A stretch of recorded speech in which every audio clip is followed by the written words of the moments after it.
பெரிய தலைவர்ப்பா, அவருடைய கால் தரையில் பட்டுவிடக் கூடாது. அதற்காக வேண்டி அவருக்கு விதவிதமான செருப்பு, அவருடைய கால் எங்கேயும் பட்டுவிடக் கூடாது. அதனால வீட்டு வாசல்ல வாகனம் வந்து நிக்கணும். அவருக்கு உதவி செய்வதற்கு 1008 பேர். சலாம் சொல்றது கூட ஒரு விதமா சலாம் சொல்லுவாங்க. பெரிய ஷேக்குலாம் நீங்க சலாம் சொல்லி பாருங்களேன், அஸ்ஸலாமு அலைக்கும் அப்படின்னு சராசரி மனுஷனுக்கு சொன்னமான சொல்லக்கூடாது. இப்படி கையை வைக்கணும், பவ்யமா நிக்கணும். அவங்கள்ட்ட உரத்த குரல்ல நம்ம பேசிடக்கூடாது. ஏன்னா பெரிய மகானு, அவர் சாபமுட்டால் எனக்கு பலிச்சிரும், என் வாழ்க்கையெல்லாம் நாசமாயிரும். அதனால எல்லா பவ்யத்தையும் அவர்கிட்ட காட்டணும் அப்படின்னு அவ்வளவு பணிவு, அவ்வளவு பவ்யம் இருக்கா ஷேகுமார்கள்ட்ட. இப்படித்தானே நம்முடைய முஸ்லிம்கள் ஏமாந்து போறாங்க. ஆனா ரசூலுல்லாஹ் நீங்க பாருங்க, அல்லாஹ்வுடைய தூதரை பற்றி அனஸ் ரலியல்லாஹு அன்ஹு அவங்க சொல்றாங்க, நபிகள் நாயகம் ஸல்லல்லாஹு அலைஹி வஸல்லம் அவர்கள் எங்களோடு கலந்து இருப்பார்கள். யுஹாலித்துனா, முஸ்லிம்ல புகாரில இடம்பெறுகின்ற ஒரு செய்தி. நம்ம எப்படி ரோடுகள்ல நடந்து போறோமோ 10ஓடு 11ஆக இருக்கிறோமோ அதே மாதிரி ரசூலுல்லாஹ் போவாங்க. எந்த அளவுக்கு என்றால் அனஸ் அவங்க அறிவிக்கிறாங்க, நபி அவர்கள் தெருவுல இப்படியே நடந்து போறாங்கன்னு வைங்களேன், சின்ன பிள்ளைகள் எல்லாம் ரசூலுல்லாஹ்வுடைய கையை பிடிச்சுக்கிட்டு அப்படியே இழுத்துட்டு போவாங்களாம். ரசூலுல்லாஹ் அந்த குழந்தைகளோடு சிரித்த முகத்தோடு அவங்க எங்க கூட்டு போறாங்களோ அப்படியே அவங்க கூடயே போவாங்களாம். ஒரு ஷேக நீங்க இப்படி காட்டிருங்க பாப்போம். பிள்ளைகளோடு விளையாடக்கூடிய, பிள்ளைகளோடு தெருக்கல்ல போகக்கூடிய, பிள்ளைகளோடு பிள்ளைகளாக நபி அவர்கள் இருந்த மாதிரி ஒரு ஷேக, ஒரு முரீத, ஒரு அவுலியாவை இப்படி நீங்க காட்டி பாருங்க. அவுலியாவுக்கெல்லாம் பெரிய, அவரு நம்மளோட பேச மாட்டாருங்க, நம்மளோட கை கொடுக்க மாட்டாருங்க, பெரிய மகான். நம்மோடு பேச மாட்டார் என்றால் மகான். ஆனா மகானுக்கெல்லாம் மிகப்பெரிய மகானாக இருந்தார் ரசூலுல்லாஹ்.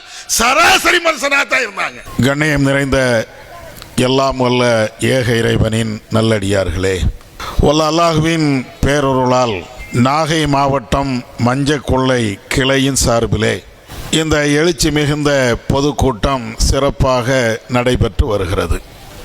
இந்த சந்தர்ப்பத்திலே இறை வழிபாடுகளை பற்றி, ஏக இறைவனை நாம் எவ்வாறு வழிபட வேண்டும் என்பதை பற்றியும், இன்றைக்கு இஸ்லாமியர்கள் எந்தெந்த அடிப்படையிலெல்லாம் வழிபாட்டு முறைகளை அமைத்திருக்கிறார்கள் என்பதை பற்றியும் தெளிவுபடுத்த வேண்டும் என்பதற்காக எனக்கு வாய்ப்புகள் வழங்கப்பட்டு இருக்கிறது. இறை வழிபாடே இறுதி வெற்றி என்ற எனக்கு தலைப்பும் வழங்கப்பட்டு இருக்கிறது. இந்த தலைப்பு வழங்கப்படுவதற்கு சில அடிப்படையான காரணங்கள் உண்டு. அதிலே முதன்மையான காரணம், இஸ்லாமிய சமூகத்தை சார்ந்தவர்கள் யாராக இருந்தாலும், எவராக இருந்தாலும், எந்த ஜமாத்தை சார்ந்தவர்களாக, சித்தாந்தங்களை கொண்டவர்களாக இருந்தாலும் ஏக இறைவனை வழிபாடு செய்வார்கள். ஷாஃபி மதுஹபை சார்ந்தவர்கள், ஹனஃபி மதுஹபை சார்ந்தவர்கள், ஷியாக்கள் என்ற எத்தனை பிரிவை சார்ந்தவர்கள் இருந்தாலும் அத்தனை பேர்களுமே இறைவனை, அல்லாஹ்வை வணங்கிக் கொண்டேதான் இருக்கிறார்கள். அதே நேரத்தில் இறைவனை மாத்திரம் வணங்குகிறார்களா, இறைவனோடு சேர்த்து இன்ன பிற மனிதர்களையும் கடவுளால் படைக்கப்பட்டவர்களையும் வழிபாடு செய்கிறார்களா? இதை தெளிவுபடுத்துவதற்குத்தான் இந்த தலைப்பு எனக்கு வழங்கப்பட்டு இருக்கிறது. இறைவனை வழிபாடு செய்யக்கூடிய நம்முடைய சமூகத்தை சார்ந்தவர்கள் இறைவனை மாத்திரம் வழிபாடு செய்வது இல்லை. ஒரு பக்கம் அல்லாஹ்வை வணங்குவார்கள், இன்னொரு பக்கம் அவுலியாக்களையும் வணங்குவார்கள். ஒரு பக்கம் ஏக இறைவன் மாத்திரம்தான் எனக்கு கடவுள் என்று சொல்வார்கள், இன்னொரு பக்கம் கடவுளுடைய தன்மையை கடவுளால் படைக்கப்பட்ட சில சில அற்பமான பொருட்களுக்கும் கொடுத்து விடுவார்கள். அப்படி என்றால் இறைவனை மாத்திரம் வணங்க வேண்டிய இந்த சமூகம் இறைவன் அல்லாத மற்றவர்களையும் வணக்க வழிபாடுகளிலே கூட்டணி சேர்த்து கொண்டு மற்றவர்களுக்கும் அந்த வணக்கத்தை செய்கின்ற இந்த மோசமான செயலை தெளிவுபடுத்துவதற்குத்தான் இந்த தலைப்பு எனக்கு வழங்கப்பட்டு இருக்கிறது. நபிகள் நாயகம் ஸல்லல்லாஹு அலைஹி வஸல்லம் அவர்கள் சொல்லி காட்டுகிறார்கள், ஏக இறைவனாகிய அல்லாஹ் கூறியதாக அவர்கள் சொல்கிறார்கள், அன அக்னா சுரக்காயி அனிஷ்ரிகி, எனக்கு யாரையெல்லாம் இணையாக இணை தெய்வங்களாக நீங்கள் கற்பனை செய்து வைத்திருக்கிறீர்களோ, இணை வைப்பு என்ற பாவத்தை எல்லாம் நீங்கள் செய்கிறீர்களோ, அதில் இருந்து நான் தேவையற்றவன். ஷிர்க்கு அல்லது இணை தெய்வங்கள், கடவுள் மாறி அல்லது கடவுளுக்கு சமமாக மதிக்கப்படக்கூடியவர்கள், இது போன்ற எண்ணற்ற அந்த இணை வைப்பு காரியங்களை விட்டும் நான் தெளிவாக விலகிவிட்டேன், எனக்கும் அதற்கும் சம்பந்தம் இல்லை என்று இறைவன் சொல்கிறான். அதோடு சேர்த்து விட்டு அல்லாஹ் சொல்லி காட்டுகிறான், மன் அமில அமலன், ஒரு காரியத்தை ஒரு முஸ்லீம் செய்கிறான், ஒரு நல்ல செயல்பாடுகளை செய்கிறான். அப்படி செய்கின்ற பொழுது அஷ்ரக ஃபீஹி மஇ கைரி, அந்த வணக்கத்தை இறைவனாகிய எனக்கு மாத்திரம் செய்யாமல் என்னோடு இணை தெய்வங்களையும் சேர்த்து வைத்துக் கொண்டு அந்த இணை தெய்வங்களுக்கும் அந்த வணக்க வழிபாடுகளை செய்கிறார்கள் என்றால் தரக்துஹு வ ஷிர்குஹு, அவன் செய்யக்கூடிய அந்த இணை வைப்பு பாவத்தையும் அவனையும் நான் விட்டு விடுகிறேன். அல்லாஹ்வை வணங்குகிறான். அல்லாஹ்வை வணங்குகின்ற அந்த நேரத்தில் அந்த வணக்கத்தை இறைவனுக்கு மாத்திரம் செய்யாமல் அதே வணக்கத்தை இறைவனால் படைக்கப்பட்ட அவுலியாக்கள், மகான்கள், நாதாக்கள், ஆலிம்கள், பெரிய பெரிய அறிஞர்கள் என்று அவர்களுக்கும் இந்த வணக்கத்தை சமர்ப்பிக்கிறார்கள் என்றால் அவர்கள் செய்யக்கூடிய இந்த இணை வைப்பை விட்டும் நான் விலகிவிட்டேன். இது இறைவன் சொன்னதாக நபி அவர்கள் கூறக்கூடிய இந்த செய்தி சஹீஹ் முஸ்லிம்ல இடம்பெறுகிறது. இந்த செய்தி என்பது எதை நமக்கு கோடிட்டு காட்டுகிறது என்றால், இறைவனை மாத்திரம்தான் வணங்க வேண்டும், இறைவன் அல்லாத வேற யாரையும் வணங்கிவிடக் கூடாது. இதைத்தான் நாம ஒவ்வொரு தடவையும், இன்னும் சொல்ல போனால் இஸ்லாத்திற்கு ஒருவர் வருகிறார் என்றாலேயே இந்த லா இலாஹ இல்லல்லாஹ் என்ற வார்த்தையை சொல்லிவிட்டு தான் வருவோம். அதற்கும் இதே அர்த்தம் தான். நான் செய்யக்கூடிய வணக்க வழிபாடுகள் அனைத்துமே ஏக இறைவனாகிய அல்லாஹ் ஒருவனுக்குத்தான், அல்லாஹ் அல்லாத வேற யாருக்குமே என்னுடைய வணக்கத்தை செய்ய மாட்டேன் என்று சொன்னால்தான் ஒரு ஆள் இஸ்லாத்துக்கே வர முடியும். அதனாலதான் லா இலாஹ இல்லல்லாஹ் என்ற வார்த்தையை சொல்ல வேண்டும் என்று இஸ்லாம் நமக்கு வலியுறுத்துகிறது. ஆனால் இஸ்லாத்துக்கு வந்ததற்கு பின்னால நாம செய்யக்கூடிய வணக்க வழிபாடுகளை அல்லாஹ்வுக்கும் செய்துவிட்டு இறைவன் அல்லாத, அல்லாஹ் அல்லாத மற்றவர்களுக்கும் சில வணக்கங்களை செய்கிறோம். உதாரணத்திற்கு பாருங்களேன், நேர்த்திக்கடன், இது யாருக்கு உண்டானது? ஏன் இந்த உதாரணத்தை நான் சொல்லுகிறேன் என்பதை நீங்கள் தெளிவாக புரிந்து கொள்ளுங்கள். அல்லாஹ்வுக்கு செய்யக்கூடிய இந்த வணக்கத்தை நாங்கள் மற்றவர்களுக்கு செய்யவில்லையே என்று ஒரு வாதத்தை வைக்கிறார்கள். நாங்கள் அல்லாஹ்வுக்கு ஐங்கால தொழுகையை தொழுகிறோம். இந்த ஐங்கால தொழுகையை எந்த அவுலியாக்காவது நாங்கள் செய்கிறோமா? அல்லாஹ்வுக்காக நாங்கள் நோன்பு வைக்கிறோம். எந்த அவுலியாக்காவது நாங்கள் நோன்பு வைக்கிறோமா? அல்லாஹ்வுக்காக வேண்டி நாங்கள் ஜக்காத்தோ தான தர்மங்களை செய்கிறோம். இது போன்ற எந்த அவுலியாக்காவது நாங்கள் ஜக்காத்தை வணங்குகிறோமா? அப்புறம் என்ன காரணத்திற்காக வேண்டி அல்லாஹ்வோடு சேர்த்து மற்றவர்களை நாங்கள் வழிபாடு செய்கிறோம் என்று எப்படி நீங்கள் சொல்ல போச்சு? இது எல்லாம் கேட்கிறாங்க. நிறைய வாதங்களை வைப்பார்கள். நாங்கள் அல்லாஹ்வைத்தான் வணங்குகிறோம், அவுலியாக்களை வணங்கவில்லை, அவுலியாக்களை ஒரு காலத்திலே வணங்க மாட்டோம் என்றெல்லாம் சொல்லுகிறார்கள். அதை புரிய வைக்கிறதுக்கு தான் ஒரு உதாரணத்தை சொல்லுகிறேன். வணக்கம் என்பது இவர்கள் சொல்வதை போன்று தொழுகை மாத்திரம்தான் இஸ்லாம் வணக்கம் என்று சொல்லி தந்திருக்கிறதா? நோம்பை மாத்திரம்தான் இஸ்லாம் வணக்கம் என்று சொல்லி தந்திருக்கிறதா? ஜக்காத்தை மாத்திரம்தான் இஸ்லாம் வணக்கம் என்று சொல்லி தந்திருக்கிறதா? இல்லையே. இஸ்லாத்தில் ஏகப்பட்ட வணக்க வழிபாடுகள் இருக்கிறது. நிறைய வணக்க வழிபாடுகளை இஸ்லாம் நமக்கு சொல்லி தந்து இருக்கிறது. அந்த வழிபாட்டு முறைகள்ல ஒண்ணுதான நேர்த்திக்கடன். இருக்கா? அல்லாஹ் தன்னுடைய திருமறை குர்ஆன்ல மூமின்களுடைய பண்புகளாக அல்லாஹ் சொல்லும்போது அவர்கள் இறைவனுக்காக எந்த நேர்த்திக்கடனை நேர்ந்திருக்கிறார்களோ அதை நிறைவேற்றுவார்கள். இறைவன் அப்படி சொல்லி காட்டுகிறான்ல, நேர்த்திக்கடன் என்பது இறைவனுக்காக வேண்டி செய்யக்கூடிய ஒரு வணக்கம். ஆனால் இந்த வணக்கத்தை அவுலியாக்கள் என்ற பெயர்ல தர்காவுக்கு செய்யறோமா இல்லையா? இந்த நதிர் என்று சொல்லப்படுகின்ற இந்த நேர்த்திக்கடனை அல்லாஹ்வுக்குத்தானே செய்யணும்.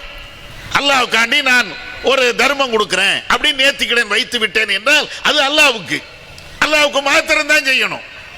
ஆனால் இன்றைக்கு ஆடு மாடுகளை அறுத்து அதை கொண்டு போய் அவுலியாக்களுடைய தர்காக்களுடைய சன்னதிகளில் செய்யக்கூடிய அந்த நேர்த்திக்கடனை நிறைவேற்றக்கூடிய அந்த வணக்க வழிபாடுகள் நடக்கலையா? யாருக்காக வேண்டிய நேர்த்திக்கடன்? எதற்காக வேண்டிய நேர்த்திக்கடன்? நம்ம ஊர்களில் பழக்க வழக்கங்களை சொல்லுவோமே, அப்துல் காதர் ஜீலானிக்காக வேண்டி இப்படி நான் ஆடை நேர்ந்து விட்டுருக்கிறேன், மொய்தீன் அப்துல் காதர் ஜீலானிக்காக வேண்டி இந்த ஆடை கோழியை நான் நேர்ந்து விட்டுருக்கிறேன், நாகூர் தர்காவுக்காக வேண்டி இதை நான் நேர்ந்து விட்டுருக்கிறேன் சொல்லுகிறோமா இல்லையா? இது முஸ்லிம் சமூகத்தில் இந்த பேச்சுக்கள், இந்த வணக்க வழிபாடுகளை அவுலியாக்களுக்காக வேண்டி கொடுக்கக்கூடிய இந்த நிலைப்பாடுகள் இருக்கா இல்லையா? இந்த நிலைப்பாடை அல்லாஹ் எப்படி சொல்லி காட்டுகிறான்? அவர்கள் நேர்த்திக்கடனை இறைவனுக்காக வேண்டி நிறைவேற்றுவார்கள் என்று மூமினுடைய பண்பாக சொல்கின்ற பொழுது, இதே நேர்த்திக்கடனை அல்லாஹ் அல்லாத மற்றவர்களுக்கு நாம் செய்வதற்கு இது என்ன வணக்கத்தை அல்லாஹ் அல்லாத மற்றவர்கள் கொடுக்கலையா? ரஹ்மான் அல்லாத மற்ற கடவுளை நாம கடவுளாக ஆக்கலையா?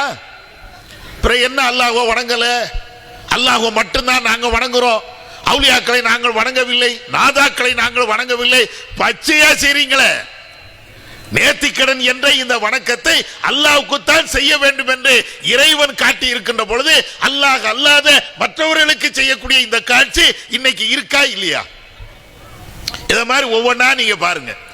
நிறைய விஷயங்கள் அவுலியாக்கள் அவங்கள்ட்ட போய் கையேந்தி நின்று கேட்கிறது, கேட்டாச்சுன்னா அவுலியாக்கள்கிட்ட நாங்க கேட்கலையே, அப்புறம் எதுக்கு அங்க போறிய, அங்க எதுக்கு துவா செய்யணும், அங்க போய் நின்றுட்டு கேட்கக்கூடிய கேள்விகள் என்ன?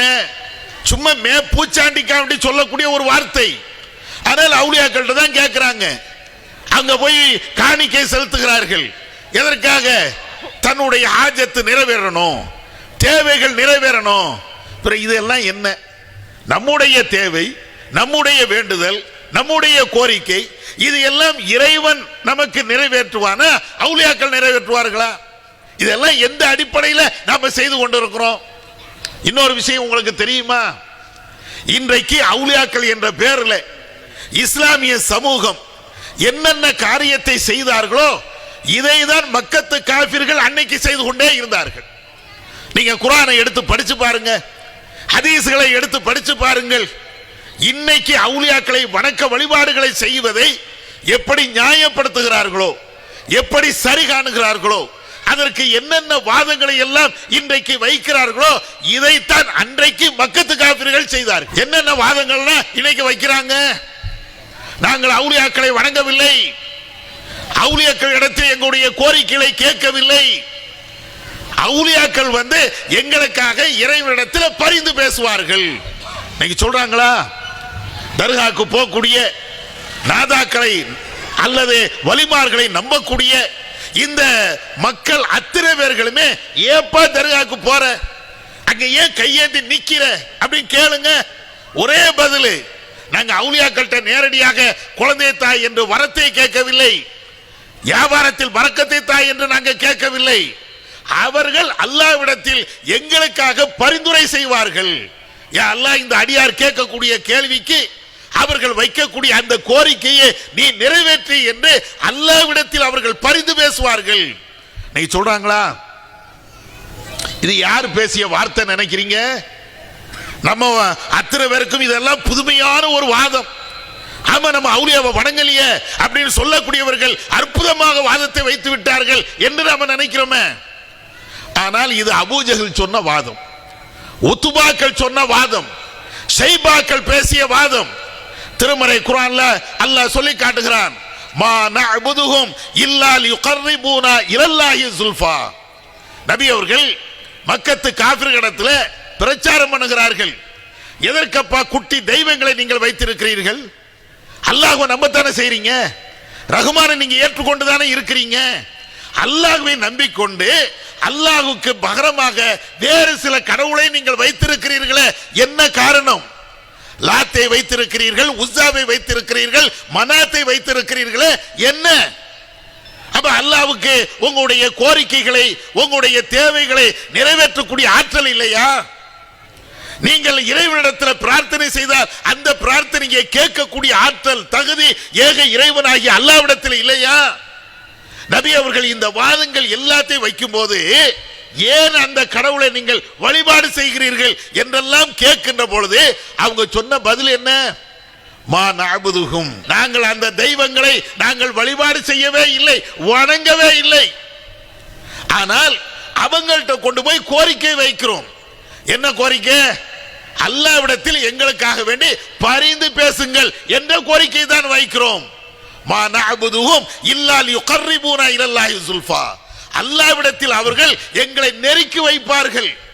நாங்கள் பாவிகள், நாங்க நிறைய பாவம் பண்ணிட்டோம், நாங்க அல்லாஹ்ட்ட போய் நேரடியாக கேட்க முடியாது. எவ்வளவு பாவம் பண்ணியிருக்கிறோம், எவ்வளவு அநியாயம் பண்ணிட்டோம், எவ்வளவு அக்கிரமங்கள் பண்ணிட்டோம்.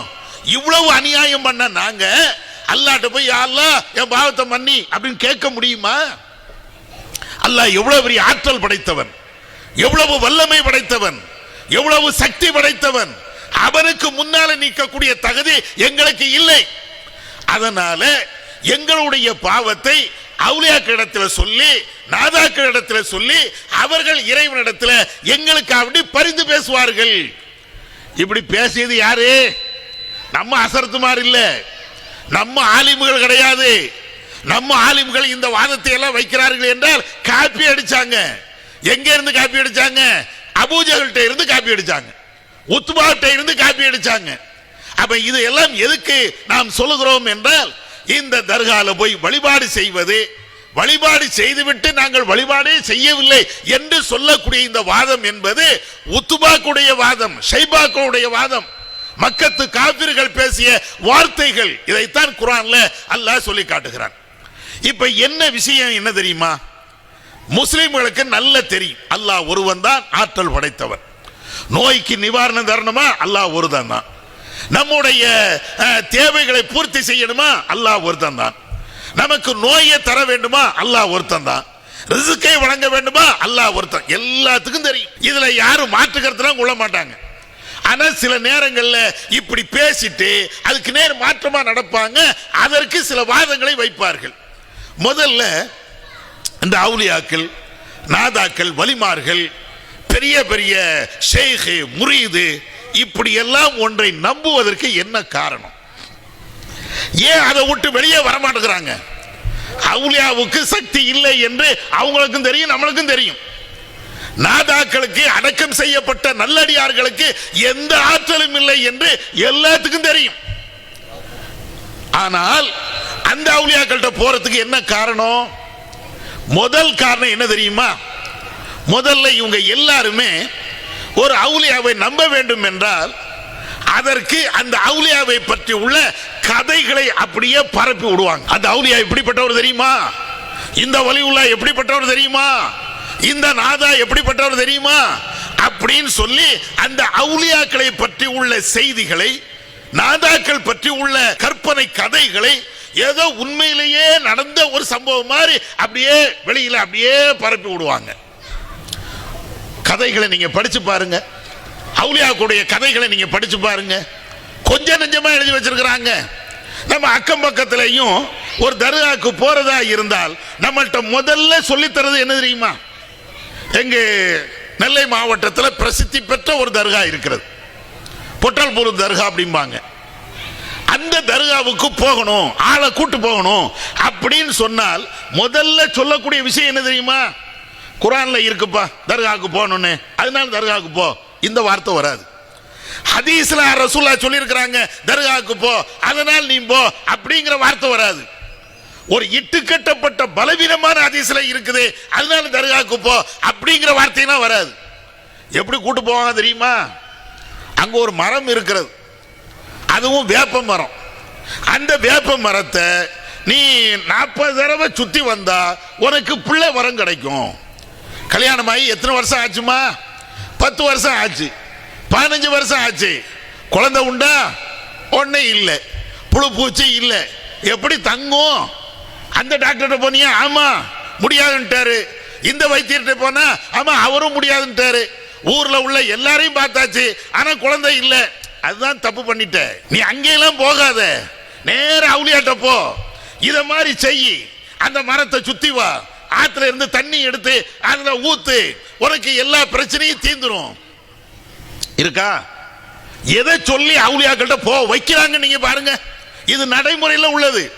நடைமுறையில் இந்த அவுளியாக்கிட்ட போங்க, நாதாட்ட போங்க, தர்காக்கு போங்க அப்படின்னு சொல்லக்கூடியவங்க அதை சுற்றி ஒரு கதையை சொல்லி இது நடந்தால் அப்படி நடக்கும், நீ அங்க போனால் இப்படி நடந்துரும். ஒவ்வொரு ஊர்லயும் நீங்க பாருங்களேன், தர்கா இருக்கும்.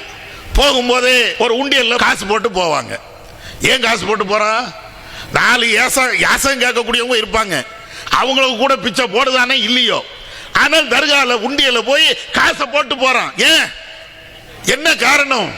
அங்கே காசை போட்டு போனால் நான் போகக்கூடிய காரியங்கள் நிறைவேறும் அப்படின்னு அவனுக்கு போதிக்கப்பட்டுச்சு. நிறைய கதைகளை சொல்லி இதை செய் அதை செய் அப்படின்னு சொன்னதின் காரணத்தினாலதான் உண்டியல்ல போய் காசை போட்டு போறான். இதுதான் யதார்த்தம். அப்ப தர்காக்கள், அவுலியாக்கள் இதையெல்லாம் நம்புறதுக்கு என்ன காரணம் என்றால் அதை சுற்றி ஒரு கதைகளை பின்னிடுவாங்க, அதாவது ஹீரோவாக ஆக்கிடுவாங்க. நீங்க புரியறதுக்காக சொல்றேன். கடந்த காலத்தில் நம்ம எல்லாம் சினிமா பார்த்துருக்கிறோம். இந்த சினிமாவை நீங்க பாருங்க, சேம் அதே மாதிரி தான் இந்த வணக்க வழிபாடுகள், இந்த தர்காவுடைய வணக்க வழிபாடுகள்னா அப்படித்தான் இருக்கும். இந்த சினிமாவில் எடுத்த எடுப்பிலேயே ஹீரோ அயோக்கியனாக இருந்தாலும் நல்லவனாக காட்டுவாங்க.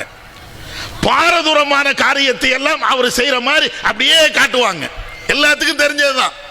ஹீரோ என்றால் ஒரு 10 பேரை தனியா நின்று அடிப்பார், 20 பேரை இவரா ஒத்தரை நின்று துவம்சம் பண்ணிடுவார்.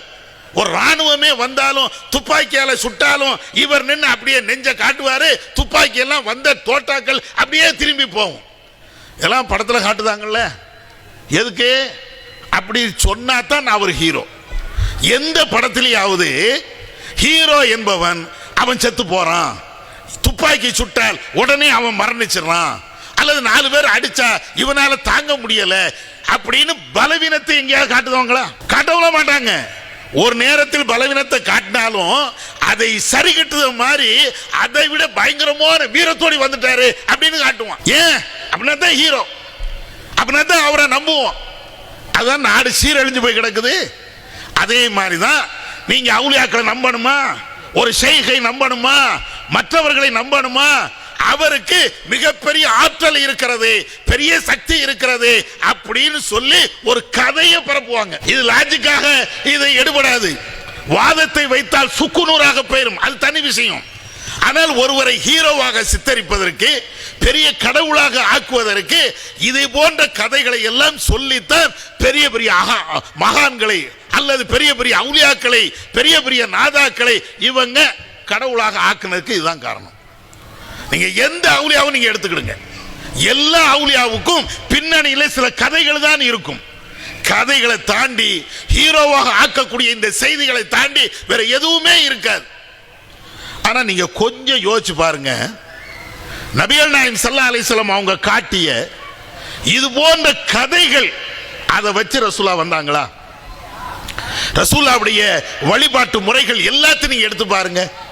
நபி அவர்கள் காட்டி தந்த அனைத்து விஷயங்களையும் நீங்க எடுத்து பாருங்க. அவுலியா என்றால் இப்படி இருக்கணும், நாதா என்றால் இப்படி இருக்கணும், பயங்கரமான காரியத்தை செய்யணும், மனிதன் யாரு எதை சாதிக்க முடியாதோ, எதை செய்ய முடியாதோ அதையெல்லாம் இவர் செய்தார், இவர் தான் அவுலியா, இப்படி ஏதாவது சொல்லி தந்திருக்கிறாங்களா? ஆனா நம்முடைய மூளையை மழுங்கடிக்கிறதுக்காக வேண்டி, நம்முடைய சிந்தனைகளை மழுங்கடிக்க செய்ய வேண்டும் என்பதற்காக வேண்டித்தான் இவ்வளவு பெரிய கதைகள் எல்லாத்தையும் சொல்லுவாங்க. அதனால முதல் விஷயம் நீங்க எதை எடுத்து பார்க்கணும்னா, இந்த அவுலியாக்களை நம்புவதற்கு அடிப்படையாக நம்முடைய மூளைச்சலவை செய்கிறார்களே, அதுல இருந்து உங்களுடைய சிந்தனையை நீங்க கொஞ்சம் தீட்டி பாருங்க, மார்க்க கண்ணோட்டத்தோடு. நீங்க இந்த தனி மனித வழிபாடு எங்கெல்லாம் வருகிறதோ அங்கெல்லாம் கடவுளாக ஆக்கக்கூடிய நிலை ஏற்படும். தனி மனித வழிபாடுகளை இஸ்லாம் ஒண்ணுதான் தரைமட்டமாக ஆக்குச்சு. ஏன்? ஒரு மனுஷனை கடவுளாக ஆக்குவதற்கு அடிப்படையான காரணம் என்ன தெரியுமா? அந்த மனிதனை மனிதனுடைய ஆற்றலை விட கூடுதல் ஆற்றல் இருக்கிறது என்று நம்ப வைக்கிறது.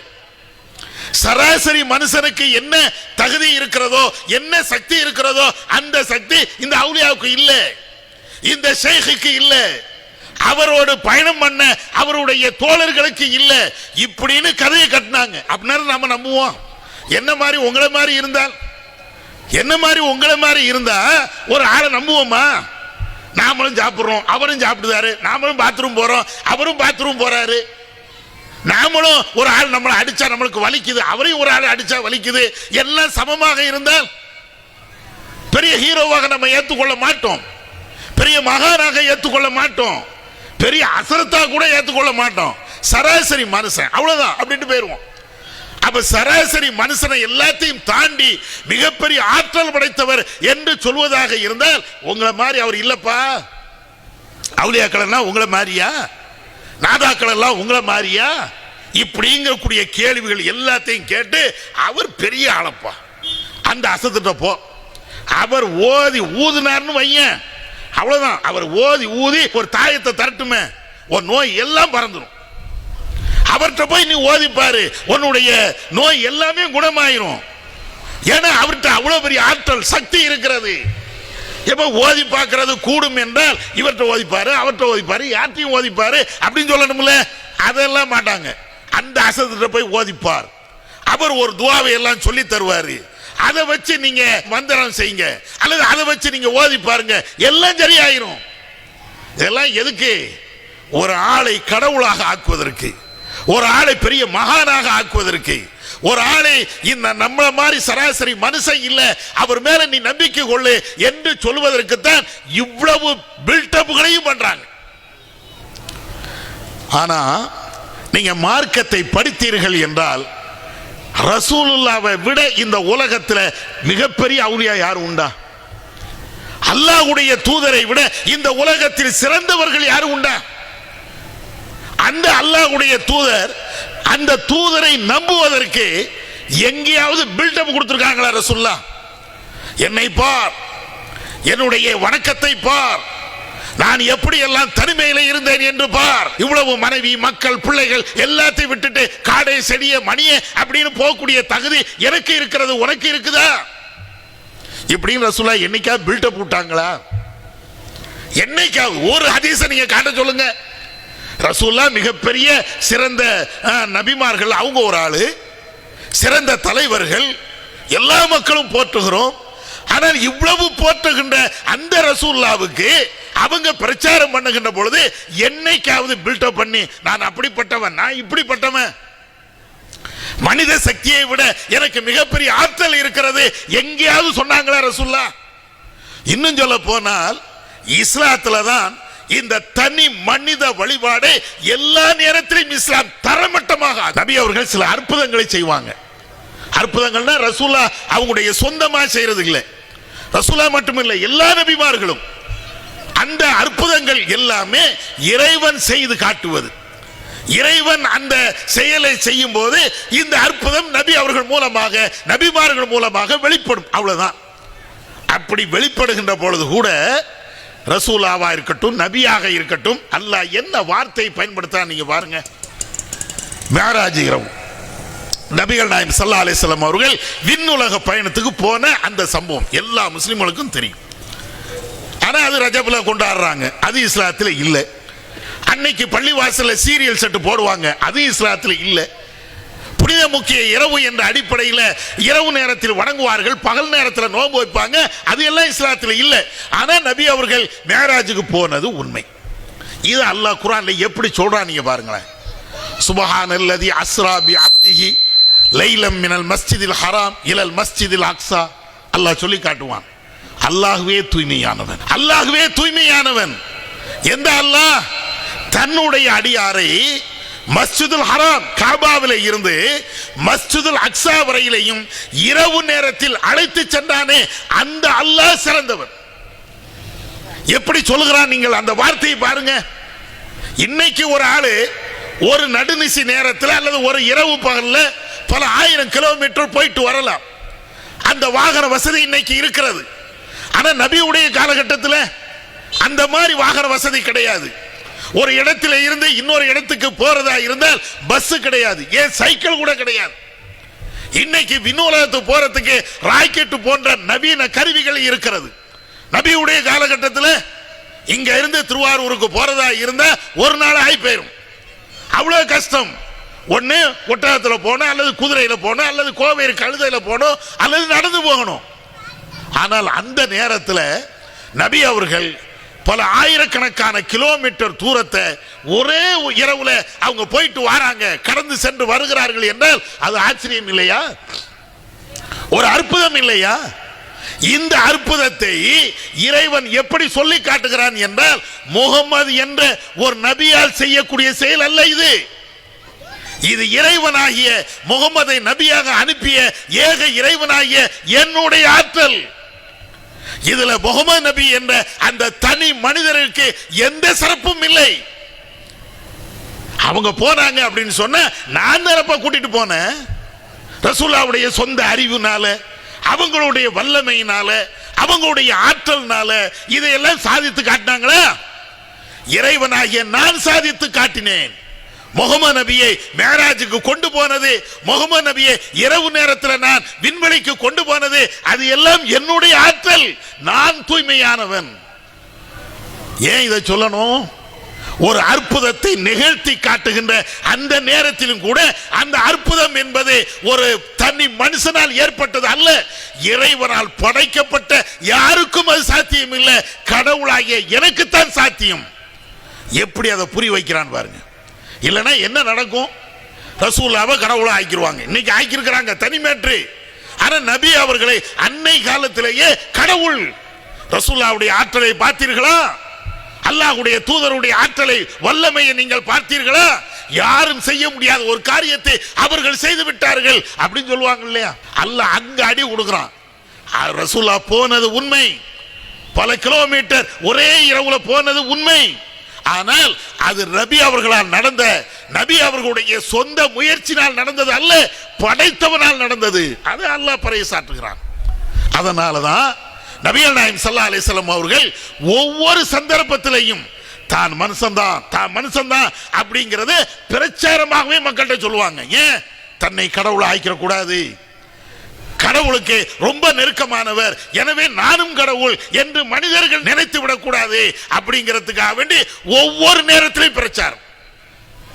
திருமறை குர்ஆன்ல நபி அவர்களை பற்றி அல்லாஹ் இப்படி பேச சொல்லுவான், பிரச்சாரமே பண்ண சொல்லுவான். என்ன பிரச்சாரம்? இன்னமா அன பஷருன் மிஸ்லுக்கும் யூஹா இலைய அன்னமா இலாஹுக்கும் இலாஹும் வாஹித். நபியே நீங்கள் சொல்லுங்கள், மக்களுக்கு மத்தியில, மனிதருக்கு மத்தியில நீங்க சொல்லுங்கள். எதை சொல்லணும்? நான் ஒரு மனுஷன், நான் ஒரு மனிதன் என்றால் அன பஷருன் மிஸ்லுக்கும், உங்களை போன்ற மனுஷன். நீங்க திரும்ப திரும்ப இதை சொல்லிக்கிட்டே இருங்க. ஏன்னா நபி அவர்கள் சில அற்புதங்களை செய்யலாம் இறைவனுடைய உத்தரவின் அடிப்படையில். அந்த அற்புதத்தை வைத்துக் கொண்டு கடவுளுடைய வல்லமை, அல்லாஹ்வுடைய ஆற்றல் எனக்கு இருக்கிறது என்று மனிதர்கள் எண்ணிவிடக் கூடாது. அதனால இந்த பிரச்சாரத்தை பண்ணிக்கிட்டே இருங்க. உங்களை போன்ற ஒரு மனுஷன் தான். ஆனா ஒரே ஒரு வேறுபாடு மட்டும் இருக்கிறது. என்ன வேறுபாடு? எனக்கு இறைவன்கிட்ட இருந்து வஹி வரும், உங்கள்கிட்ட வராது. அவ்வளவுதான். சராசரி மனுஷனுக்கு இறைவன்கிட்ட இருந்து வஹி வராது, ரசூலுல்லாஹ்வுக்கு வஹி வரும். இந்த வேறுபாட்டை தவிர வேற எந்த வேறுபாடும் கிடையாது. நீங்களும் நானும் மனுஷன்.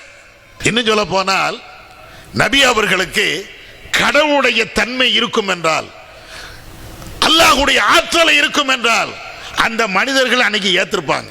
யாரு? அபூஜஹல் ஏத்திருப்பான், உத்பா ஏத்திருப்பான். அவங்க கேட்ட கேள்வி என்ன தெரியுமா? மாலி ஹாதர் ரசூல், இந்த தூதருக்கு என்ன வந்து விட்டது? ஏகுலதாம் வ யம்ஷி ஃபில் அஸ்வாக், எங்களை மாதிரி சாப்பிடுறாரு, எங்களை மாதிரி கடை வீதிக்கு போறாரு, எங்களை மாதிரி மனைவி மக்களோடு இருக்கிறாரு, எங்களை மாதிரி குடும்ப வாழ்க்கையில ஈடுபடுகிறார். இது எப்படிப்பா தூதராக இருக்க முடியும்? ஒரு தூதர் என்றால் மிகப்பெரிய அற்புதத்தை காட்ட வேண்டாமா? ஒரு தூதர் என்றால் கடவுளுடைய ஆற்றல் அவருக்கு இருக்க வேண்டாமா? ஒரு தூதர் என்றால் ஒரு சராசரி மனுஷனை விட கூடுதல் தகுதி இருக்க வேண்டாமா? எங்களால் முடியாத ஒன்றை அவர் செய்ய வேண்டும். நாங்கள் ஒரு நாளைக்கு 3 நேரம் சாப்பிடுவோமா, அவர் சாப்பிடாம இருக்கணும். நாங்க மனைவி மக்களோடு இல்லறத்தில் ஈடுபடுகிறோமா, அவருக்கு அந்த தேவையே இருக்கக்கூடாது. நாங்க பிள்ளைகளோடு குடும்பத்தார்களோடு சந்தோஷமா இருக்கிறோமா, அது மாதிரி நிலை அவருக்கு இருக்கக்கூடாது. நாங்கள் உழைக்கிறோமா, இத மாதிரி உழைப்பு ஒரு இறை தூதருக்கு இருக்கக்கூடாது. இதைத்தான் அவங்க எதிர்பார்த்தாங்க. அதுக்கு தான் அப்படிலாம் முடியாது மனுஷன். இன்னும் சொல்ல போனால் வேறு சில இடங்கள் அல்லாஹ் சொல்லி காட்டுகிறார், ஏன் இந்த மனிதனை இறைவன் தேர்ந்தெடுத்து நபியாக அனுப்ப வேண்டும், ஒரு வானவரை அனுப்பியிருக்க கூடாதா, ஒரு தூதராக வானவர்கள் வரக்கூடாதா? இதெல்லாம் கேட்டது யாரு? மக்கத்து காபிர்கள். ரசூலுல்லாஹ் தான் கேட்கிறாங்க. அன்னைக்கு அவங்களுடைய பிரச்சாரம், நபி அவர்களை ஏற்காமல் இருப்பதற்கு அவங்க செய்த பிரச்சாரம் என்னன்னா இதைத்தான் செஞ்சாங்க. ஒரு வானவர் வரட்டும், இவர் என்ன ஒரு தூதர், எங்களை மாதிரி ஒரு மனுஷன் தானே. அப்ப ரசூலுல்லாஹ்வுக்கு ஒரு காலத்திலேயும் கடவுள் தன்மை இல்லை. சிறந்த மனிதர் என்பது வேறு, இறை தூதர்கள் இறுதியானவர் என்பது வேறு. இறைவன் பல்வேறு அற்புதங்களை செய்ய காட்டினார், அது தனி விஷயம். ஆனால் கடவுளுடைய தன்மை உண்டா? இன்னைக்கு அவுலியாக்களுக்கு, நாதாக்களுக்கு, வலிமார்களுக்கு, ஷைகளுக்கு நாம கொடுத்து வச்சிருக்கிறோமே இந்த ஆற்றல், இந்த வல்லமை, அன்றைக்கு ரசூலுல்லாஹ்வுக்கு யாரும் கொடுக்க முடிஞ்சா? சராசரி மனுஷன் எல்லா இடத்திலையும் அதைத்தான் ரசூலுல்லாஹ் திரும்ப திரும்ப பிரச்சாரம் பண்ணிக்கிட்டே போறாங்க. இது மாத்திரம் இல்லை, இன்னைக்கு அவுலியா என்றால் நாம என்ன நம்பி வச்சிருக்கோம் தெரியுமா? அவுலியானா அவரை பத்தி சொல்லும் போதே அவர் விடிய விடிய தொழுதுகிட்டே இருப்பாருப்பா, விடிய விடிய தொழுவாரு, காலம் ஃபுல்லா நோன்பு வைப்பாரு. அவரை பாரு, ஒன்ன மாதிரியா அவர் தொழுதுகிட்டே இருக்கிறார். எப்ப பார்த்தாலும் குர்ஆன் ஓதிக்கிட்டே இருக்கிறார். எப்ப பார்த்தாலும் தர்மம் பண்ணிக்கிட்டே இருப்பார். எப்ப பார்த்தாலும் இறை நினைப்போடு அவர் அப்படியே இருப்பார். அதனாலதான் அவுலியா. இப்படித்தானே நம்மளை சொல்லி ஏமாத்துறாங்க. அவுலியாக்களை நம்ம நம்ப வேண்டும் என்பதற்காக வேண்டி இதைத்தானே சொல்றாங்க. ஒரு ஊர்ல ஒரு அசரத்து இருக்கிறாரு, பெரிய முரீது இருக்கிறாரு. அவர் யாரப்பா? அவரை பாருங்களேன், அந்த முரீதை பாருங்களேன், அந்த ஷேக்கை போய் நீங்க பாருங்களேன். எப்ப பார்த்தாலும் தஸ்பீ கையோடு தான் இருப்பார். 24 மணி நேரமும் ஒலுவோடு தான் இருப்பார். அவருக்கு ஒலுவே போகாது. அப்படின்னா எதை சொல்ல வராங்க? ஒரு பெரிய மனிதர் இருக்கிறார், ஷேகை இருக்கிறார், அவர் மலஞ்சலம் கழிக்க மாட்டாரு, இல்லற வாழ்க்கையில ஈடுபட மாட்டாரு, எப்ப பார்த்தாலும் ஒலுவோடு இருப்பாரு. அவ்வளவு இபாதத்து, அவ்வளவு வணக்கம், அவ்வளவு செயல்பாடு, இறைவனுக்காக வேண்டிய தன்னை அர்ப்பணித்துக் கொண்டார். அவருக்கு உலகத்தை பற்றி உள்ள நாட்டு திட்டங்கள் இல்லை. இதை சொல்றாங்களா? இதை சொல்லித்தானே நம்முடைய மூளையை கழுவுறாங்க. ரசூலுல்லாஹ் நீங்க பாருங்க, அல்லாஹ்வுடைய தூதர் மாதிரி இபாதத்துல வேற யாரும் இருக்க முடியுமா? ஆனா அந்த ரசூலுல்லாஹ் எப்படி மக்களுக்கு போதிக்கிறார்கள் என்று நீங்க பாருங்க.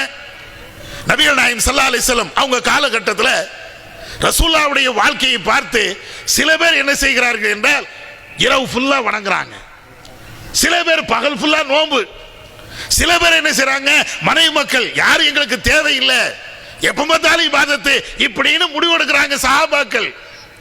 நபி அவர்கள் இந்த செய்தி அவங்களுக்கு வந்த உடனே எல்லாத்தையும் கூப்பிடுறாங்க. என்னப்பா இரவு ஃபுல்லா வணங்கணும் அப்படி முடிவெடுத்தீங்களா? பகல் ஃபுல்லா நோன்பு வைக்கணும் அப்படி நீங்க முடிவெடுத்தீங்களா? மனைவிமார்கள் அவங்களோட குடும்பம் நடத்தக்கூடாது அப்படின்னு முடிவெடுத்தீங்களா? வா இங்க வா, நான் உங்களை விட அல்லாஹ்வை அதிகம் அஞ்சக்கூடியவன். ஆனா அத்துக்காக்கும் மின்கும், உங்களை விட ஏக இறைவனை அஞ்சக்கூடிய விஷயத்துல, இறையச்ச விஷயத்துல நான் மிகுந்த மதிப்புக்குரியவன். ஏகப்பட்ட இறையச்சம் எனக்கு இருக்கிறது அப்படின்னு சொல்லிட்டு ரசூலுல்லாஹ் சொல்லுவாங்க. இரவு நேரத்தில் நான் தூங்கவும் செய்வேன், அதே நேரத்தில் விழிக்கவும் செய்வேன்.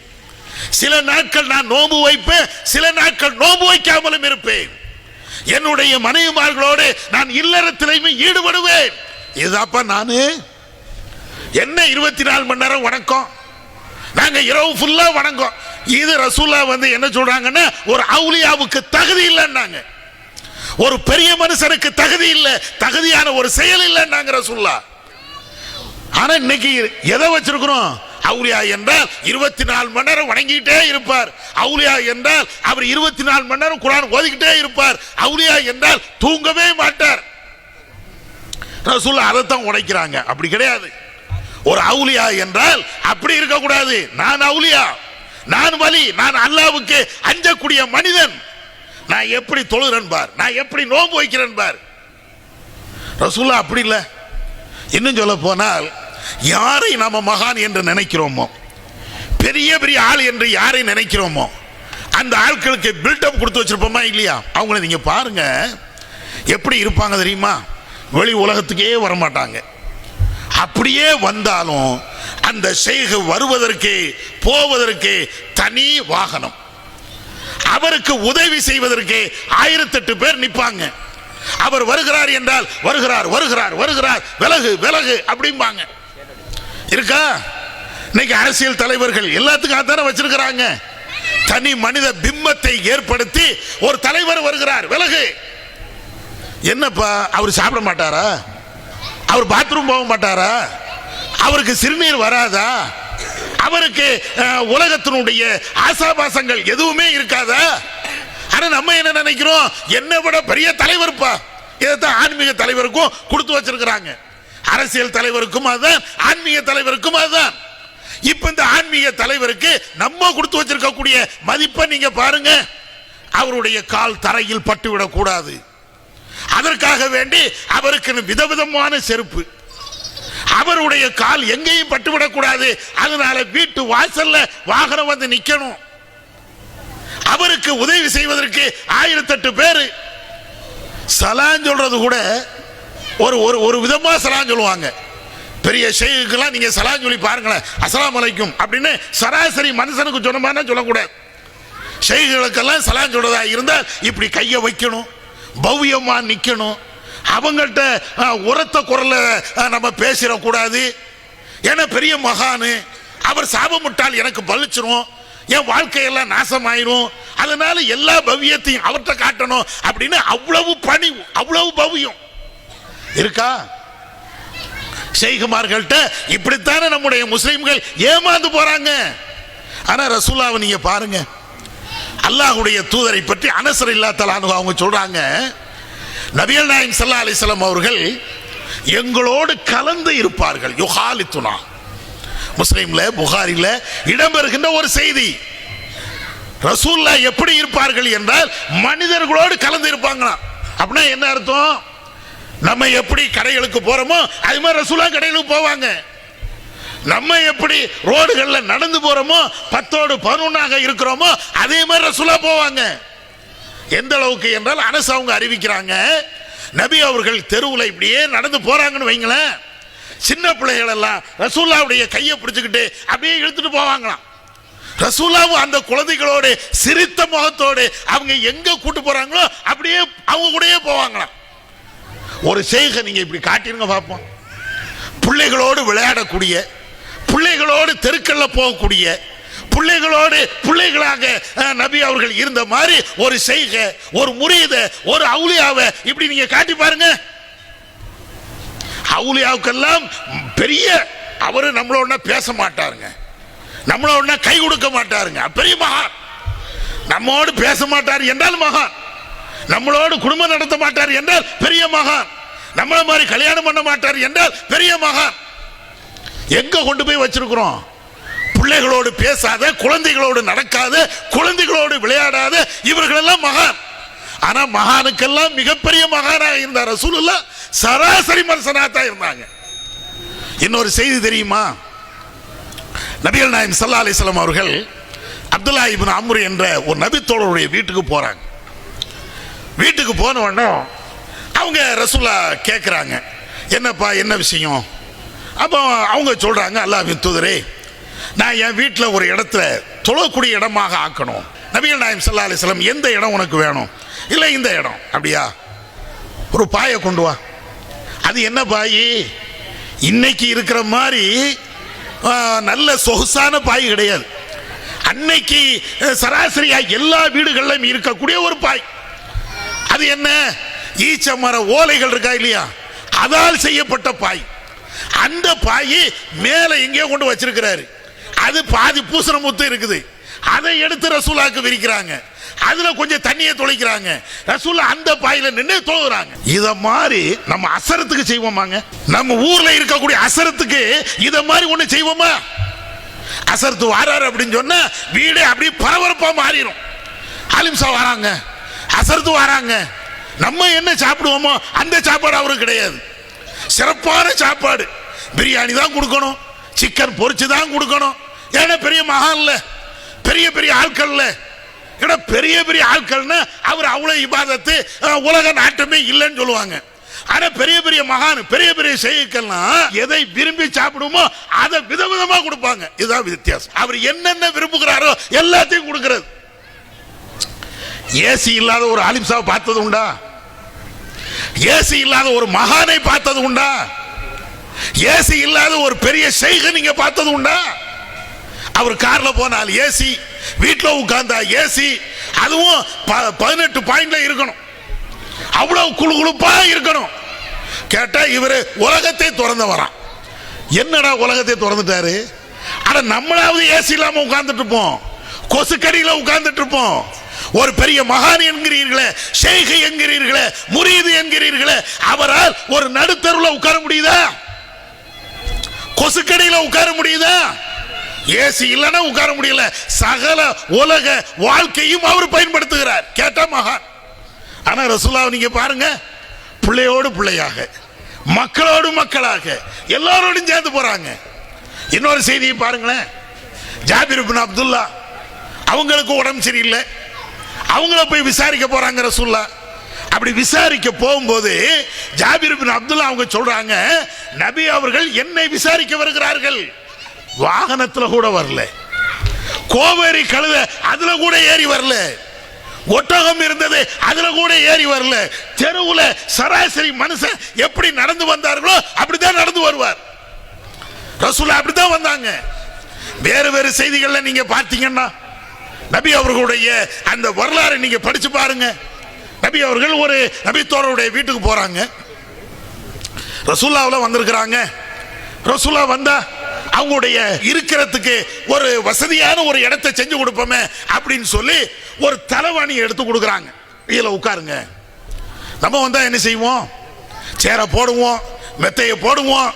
அது ஆலிம்சா வந்தாச்சுன்னா அவ்வளவு பரக்கத்து நிறைந்த இடமாக ஆக்கணுங்கிறதுக்காக வேண்டி என்னென்ன செய்யணும் செய்வோமா இல்லையா? அவர் அப்படிலாம் செய்யல. ரசூலுல்லாஹ் வராங்க, அவங்க உட்காரணும், வசதியா உட்காரணும். அதுக்காக வேண்டி ஒரு தலைவாணி. தலைவாணினா என்ன? நம்ம வச்சிருக்கிறோம் பஞ்சு மெத்த, அதுவா? இல்ல, அதுவும் தலைவாணி. எப்படிப்பட்ட தலைவாணினா இந்த ஈச்ச மரத்தினுடைய ஓலைகள், அதனுடைய பாளைகள், அதுல இருந்து செய்யப்பட்ட தலைவாணி. ரசூலுல்லாஹ் அதை பார்க்கறாங்க. பார்த்துட்டு இது எல்லாம் எதுக்குப்பா வச்சிருக்கிற? இல்ல யாரும் சொல்ல, நீங்க அதுல உட்காரணும். இதெல்லாம் எனக்கு வேண்டாம், இதெல்லாம் எனக்கு வேண்டாம், தூக்கி எறி அப்படின்னு சொல்லிட்டு எல்லாரும் தரையில உட்கார்றாங்க. ரசூலுல்லாஹ்வும் தரையில உட்கார்ந்து இருக்கிறாங்க. இதுதான் ரசூலுல்லாஹ், அல்லாஹ்வுடைய தூதர் என்றால் இப்படித்தான் இருந்திருக்கிறாங்க. இந்த மாதிரி ஒரு வாழ்க்கையை ஒரு அவுலியா செய்தார் என்று நீங்க காட்டுங்க பார்ப்போம். ஒரு நாதா செஞ்சார்கள் என்று நீங்க காட்டுங்க பார்ப்போம். ஒரு ஷேக் இப்படித்தான் நடக்கிறார் என்று நடைமுறையில நீங்க காட்டுங்க பார்ப்போம். ஒரு இடத்துல இல்லையே, எங்கேயுமே இப்படிப்பட்ட ஒரு வாழ்க்கையை நீங்க பார்க்க முடியாத. அதனாலதான் இன்னைக்கும் சொல்கிறோம், நமக்கு அவுலியாக்கள் தலைவர்கள் கிடையாது, நாதாக்கள் தலைவர்கள் கிடையாது, ஷேக்குகள் தலைவர் கிடையாது. எல்லாவற்றுக்கும் எல்லா மக்களுக்கும் இந்த ஷேக்குகளுக்கும் தலைவர் அல்லாஹ்வுடைய தூதர். அவங்க இப்படி நடந்து எப்படி நடந்திருக்காங்க நீங்க பாருங்களேன். ஒவ்வொரு நேரத்திலையும் அவங்களுடைய வாழ்க்கை மனிதனாகத்தான் காட்டினாங்க. எனக்குன்னு தனி சிறப்பு, எனக்குன்னு தனி அந்தஸ்து, எனக்குன்னு தனி மரியாதை ரசூலுல்லாஹ் எங்கேயாவது விரும்பி இருக்காங்களா? ஆனா இன்னைக்கு இருக்கக்கூடிய அசர்த்துமார்கள் இந்த அவுலியாக்களை மதிக்க வேண்டும் என்று பேசக்கூடிய இத்தனை வரை நீங்க பாருங்க. சொகுசான வாழ்க்கை, படோடமான வாழ்க்கை, எல்லாரும் போற்றக்கூடிய வாழ்க்கை. நம்ம எல்லாம் சராசரியாக ஒரு ஃபேன்ல இருந்தா அவங்க அப்படியெல்லாம் இருக்க மாட்டாங்க. உயர்தரமான வாழ்க்கை இப்படிதான். இது எல்லாம் பிம்பம். இப்படித்தான் ஒவ்வொரு ஆட்களுக்கு மேல கதைகளை கட்டி அவர்களை வணங்குங்கிறாங்க. நிறைய இஸ்லாமிய சமூகம் அவுலியாவை நம்புவதற்கு, முரீதுகளை ஷேக்குகளை நம்புவதற்கு அடிப்படை காரணமே தான். அவர் நம்மளை விட சிறந்தவர், நம்மளை விட மேன்மை மிக்கவர், பெரிய ஹீரோ, அல்லாஹ்வுக்கு நெருக்கமானவர். இதைத்தான் இஸ்லாம் அடிப்படையிலேயே அடித்து ஒழித்தது. இது கிடையாதுப்பா. ஒரு அவுலியா என்றால் அல்லாஹ்வுக்கு பயப்படணும். அல்லாஹ்வுக்கு பயந்தவனா என்றால் சராசரி மனுஷனாக வாழ்வான். அதுக்கு பேர் தான் அவுலியா. அலா இன் அவுலியா அல்லாஹி லா ஹவுஃபுன் அலைஹிம் வலா ஹும் யஹ்சனூன். அல்லாஹ் குர்ஆன்ல சொல்றானே, தெரிந்து கொள்ளுங்கள், அல்லாஹ்வுடைய அவுலியாக்கள், அல்லாஹ்வுடைய நேசர்கள், அவர்களுக்கு பயம் இல்லை, துக்கம் இல்லை. அல்லதீன ஆமனு வ கானூ யத்தகூன். அவுலியா என்றால் யார் என்று தெரியுமா? நம்பிக்கை கொண்டிருப்பார்கள், ஏக இறைவனை மாத்திரம் அஞ்சுவார்கள், சொகுசான வாழ்க்கையை வாழ்வார்கள், பெரிய பெரிய அற்புதங்களை செய்வார்கள், பெரிய பெரிய மகானாக இருப்பார்கள். இப்படியா அல்லாஹ் சொன்னா? அவுலியா என்றால் உங்களை மாதிரி மனுஷன் தான், அதே நேரத்தில் இறைவனை நம்புவார்கள், அல்லாஹ்வை பயப்படுவார்கள். இதுதான். அப்ப இந்த பில்டப் எல்லாத்தையும் விட்டுட்டீங்கன்னா இந்த இறைவனுக்கு வழிபாடு செய்யக்கூடிய அந்த வழிபாட்டு முறை வேற யாருக்கும் செய்ய மாட்டோம். அவுலியாக்களுக்கு செய்ய மாட்டோம், மகான்களுக்கு செய்ய மாட்டோம். அவர்களுக்கெல்லாம் பில்டப் தான் கொடுத்திருக்கிறாங்க. அதனால நாம செய்யக்கூடிய வணக்க வழிபாடுகள் அனைத்தும் ஏக இறைவன் அல்லாஹ் ஒருவனுக்குத்தான் இருக்கணும். அல்லாஹ் அல்லாத மற்றவர்களுக்கு நாம செய்கிறோம் என்றால் இந்த பில்டப் தான். அதை நீங்க சிந்திச்சு பாருங்க. எந்த அவுலியாவுடைய வரலாறையும் நீங்க பாருங்க, அங்க பில்டப் இருக்கா? இவர் அவுலியாவா இருக்க முடியாது. அவரை வணங்க வேண்டும் என்பதற்காக வேண்டி பல்வேறு கதைகளை சொல்றார்களா? இது அவுலியாவுக்கு உண்டான கதை இல்ல. ரசூலாவை பாருங்க, அவங்களுடைய வாழ்க்கையை பாருங்க, நபிமார்களை பாருங்க, அவங்களுடைய வாழ்க்கையை பாருங்க. இப்படி எல்லாம் நீங்க பார்த்தீர்கள் என்றால் இது எல்லாமே பில்டப் என்று வணங்கலாம். இப்படி விளங்கிட்டோன்னு வைங்களேன், அல்லாஹ்வை மட்டும்தான் நம்ம வணங்குவோம், வேற யாரையும் வணங்க மாட்டோம். இன்னும் சொல்ல போனால் மறுமையில சொர்க்கத்தை தயார் செய்து வைத்திருக்கக்கூடியவன் அது அல்லாஹ். மூமின்களுக்கு என்றுதான் அந்த சொர்க்கம் இருக்குதுங்கிறான். நம்ம என்ன செய்யணும்? அந்த சொர்க்கத்தை அடையணுமா வேண்டாமா? யாரா இருக்கட்டுமே, மறுமையில நம்ம இறந்ததற்கு பின்னால அந்த சொர்க்கத்தை நாம் அடைய வேண்டும் என்றால் அதற்கு ஒன்னே ஒண்ணுதான், இணை வைக்க கூடாது. நபிகள் நாயகம் ஸல்லல்லாஹு அலைஹி வஸல்லம் அவங்க தெளிவாக சொல்லி காட்டுகிறார்கள். எப்படி? அல்லாஹ் மனிதனுக்கு செய்ய வேண்டும் என்றால் எதை செய்யணும்? மனிதன் இறைவனுக்கு செய்ய வேண்டிய கடமை என்ன? இந்த ரெண்டுக்கு ரசூலுல்லாஹ் அழகான ஒரு விளக்கம் சொல்றாங்க. ஒரு மனிதன் அல்லாஹ்வுக்கு இணை வைக்க கூடாது, இதுதான் அவன் செய்யக்கூடிய கடமை. அல்லாஹ்வுக்கு இணை வைக்க கூடாதுன்னா வணக்க வழிபாடுகள் அனைத்தும் ஏக இறைவனாகிய அல்லாஹ் ஒருவனுக்கு மாத்திரம்தான். நேர்த்திக்கடனாக இருந்தாலும், துஆவாக இருந்தாலும், அல்லது தான தர்மங்களாக இருந்தாலும், அல்லது இன்ன பிற வணக்க வழிபாடுகள் எதுவாக இருந்தாலும் ஏக இறைவன் அல்லாஹ் ஒருவனுக்கு தான் செய்யணும். இப்படி முழுக்க முழுக்க வணக்க வழிபாடுகளை அல்லாஹ் ஒருவனுக்கு தான் செய்யணும். இதுதான் மனுஷன் செய்ய வேண்டிய, இறைவனுக்கு அவன் ஆற்ற வேண்டிய கடமை. அப்ப இறைவன் அவன் எதை செய்யணும்? இப்படி இணை வைக்காமல் என்னை மாத்திரம் ஒரு அடியான் வணங்கி விட்டான் என்றால் அவனை சொர்க்கத்துக்கு அனுப்புவது என்னுடைய கடமை. இறைவன் சொல்லுகிறான். அல்லாஹ்வுடைய கடமை என்ன? இணை வைக்கவில்லையா? அவுலியா நாதாக்கள் என்று இப்படி தன்னுடைய வணக்கத்தை அவங்களுக்கு பங்கு வைக்கவில்லையா? தாயத்து போடாம இருக்கிறானா? தகட்டு மேல் நம்பிக்கை வைக்காம இருக்கிறானா? ஒரு குறிப்பிட்ட ஆலிம் சா மேல அவர் ஓதி பார்த்தால்தான் எனக்கு நிவாரணம் கிடைக்கும் அப்படின்னு நம்பாம இருக்கிறானா? கடவுளுடைய தன்மையை யாருக்கும் கொடுக்காம இருக்கிறானா? அப்படிப்பட்ட மனிதர்களை சொர்க்கத்துக்கு அனுப்புவது அல்லாஹ்வுடைய கடமை. இதுதான் இந்த ஹதீஸ் பேசுகிறது. அதனால நாம இறைவனை மாத்திரம் வணங்குவோம். நம்முடைய வணக்க வழிபாடுகளை வேற யாருக்கும் உரித்தாக ஆக்க மாட்டோம். திருமறை குர்ஆன்ல ஏகப்பட்ட இடங்கள்ல அல்லாஹ் இதை திரும்ப திரும்ப சொல்லுவான். ஓமா உமிரு இல்லா லியஅபுதுல்லாஹ முக்லிஸீன லஹுத்தீன். ஒட்டுமொத்த மனிதர்களும், அது எந்த மதமா இருக்கட்டும், எந்த மக்களா இருக்கட்டும், ஒட்டுமொத்த மனிதர்களும் இறைவன் அவர்களுக்கு இட்ட கட்டளை என்ன தெரியுமா? ஏக இறைவனாகிய அல்லாஹ் ஒருவனை மாத்திரமே அவர்கள் வழிபாடு செய்யணும், வேற யாரையும் வழிபாடு செஞ்சு விடக் கூடாது. இதுதான் மனிதர்களுக்கு இறைவன் சொன்ன கட்டளை என்று இறைவன் குர்ஆன்ல சொல்லி காட்டுகிறார். அந்த அடிப்படையில் நம்முடைய வணக்க வழிபாடுகளை ஏக இறைவனுக்கு மாத்திரம் உரித்தாக ஆக்குவோம். நம்முடைய வணக்க வழிபாடுகளை இறைவன் அல்லாத வேற யாருக்காண்டி செய்ய மாட்டோம் என்ற உறுதி எடுப்போம். அந்த அடிப்படையில் செயல்படுவோம். வல்ல அல்லாஹ் நம்ம கேட்டதின் அடிப்படையில் செயல்பட அவன் அருள் செய்வானாக. வாஹிர் தவானா அல்ஹம்துலில்லாஹி ரப்பில் ஆலமீன். அல்லாஹு அக்பர், அல்லாஹு அக்பர்.